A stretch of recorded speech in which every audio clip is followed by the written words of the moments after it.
মালদামে আম গাছ দেখো, পুরা আম বাগান। আমের বাগান, সব খালি আমের বাগান।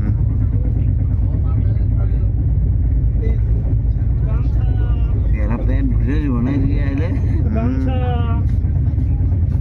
বড় গামছা, গামছা। বাহ, কত আম, 120 টাকা নিবো মাসি, সকালবেলা করে খাইবে। ওটাও নিতে পারেন, না জানি এটাও নিতে পারেন।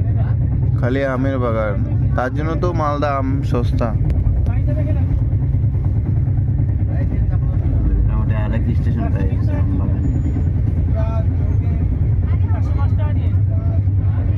আচ্ছা, পুরোপুরি দাম আছে। 100 টাকা। গরমাগা। এদিক থেকেই তো ওইটা দেবো না, এটা দেবো। আমার এখানে যায় না, এই লেভেলে সরে। পুরো আমের বাগান, খালি শুধু আম আম আম আম। একই। না, শেষ হয়নি এখনো, আরো আছে। এই দেখুন, আরো আছে। একই গো, একই গামছা, একই কালার। শুধু খালি আমের বাগান, কিরকম ফুল ফুটেছে দেখো।